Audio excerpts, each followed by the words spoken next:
ഇടുക്കി ഹൈറേഞ്ചിൽ വേനൽ മഴയ്ക്കൊപ്പം ശക്തമായ കാറ്റും. നെടുങ്കണ്ടം ആശാരിക്കണ്ടത്ത് 2 വീടുകൾ കാറ്റിൽ തകർന്നു. പഞ്ചായത്ത് വെച്ച് നൽകിയ വീട് തകർന്നതോടെ കിടക്കാനിടമില്ലാതെ ബുദ്ധിമുട്ടിലായിരിക്കുകയാണ് തങ്കമ്മയും മകൻ അജിത്തും.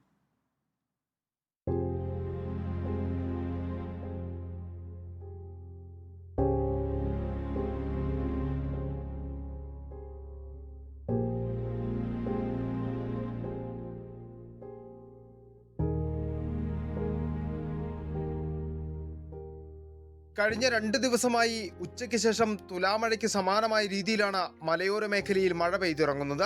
ശക്തമായി പെയ്ത മഴയ്ക്കൊപ്പം ആഞ്ഞുവീശിയ കാറ്റിൽ 2 വീടുകളുടെ മേൽക്കൂര പൂർണ്ണമായും തകർന്നു. നെടുങ്കണ്ടം ആശാരിക്കണ്ടത്ത് ചെരുവിള പുത്തൻ വീട്ടിൽ തങ്കമ്മ, നിരപ്പേൽ ജിനു എന്നിവരുടെ വീടുകളാണ് തകർന്നത്.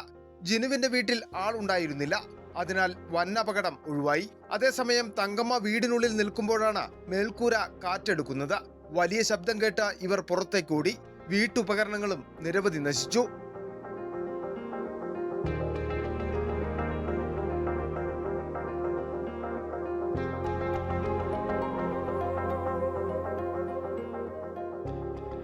മുമ്പ് പഞ്ചായത്ത് വെച്ചു നൽകിയ വീട് നശിച്ചതോടെ പോകുവാൻ മറ്റൊരിടമില്ലാത്ത ദുരിതത്തിലാണ് തങ്കമ്മയും മകൻ അജിയും.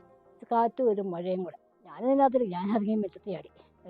വീട്ടുണ്ടാകുന്ന സാധനം എല്ലാം നനഞ്ഞു പോയി. പിന്നെ കയ്യിലാണെങ്കിൽ പൈസയും ഇല്ല. ചോറ് വെക്കാൻ പോലും നിവൃത്തിയില്ല. ഇരിക്കാൻ പോലും സൗകര്യമില്ല. ജിനുവിന്റെ വീടിന്റെ ഭിത്തിക്കും വിള്ളൽ വീണിട്ടുണ്ട്. വീട്ടുപകരണങ്ങളും നശിച്ചു. വേനൽ മഴയിലെ നാശനഷ്ടങ്ങൾ വിലയിരുത്തി അടിയന്തരമായി ധനസഹായം നൽകണമെന്ന് പൊതുപ്രവർത്തകരും ആവശ്യപ്പെട്ടു. കഴിഞ്ഞ രാത്രികാലം 5 മണിയോടുകൂടി വളരെ അതിശക്തമായ മഴയും കാറ്റും ഉണ്ടായതിൽപ്പെട്ട് 2 വീടുകൾ പൂർണ്ണമായി നശിക്കുകയുണ്ടായി. ഈ 2 ഭവനത്തിൻ്റെയും അവസ്ഥകൾ വളരെ മോശമായ സ്ഥിതിയാണ്. സർക്കാരിൽ നിന്നും അടിയന്തരമായുള്ള സഹായങ്ങൾ 2 വീടുകൾക്ക് നൽകണം. കഴിഞ്ഞ ദിവസമുണ്ടായ ശക്തമായ കാറ്റിലും മഴയിലും ശാന്തൻപാറ, ഉടുമ്പൻചോല, നെടുങ്കണ്ടം, പൂപ്പാറ, പാമ്പാടുംപാറ, ചെമ്മണ്ണാർ അടക്കമുള്ള തോട്ടം മേഖലകളിൽ മരം ഒടിഞ്ഞു വീണും മറ്റുമായി വ്യാപക കൃഷിനാശവും സംഭവിച്ചിട്ടുണ്ട്. റിപ്പോർട്ടർ, ഇടുക്കി.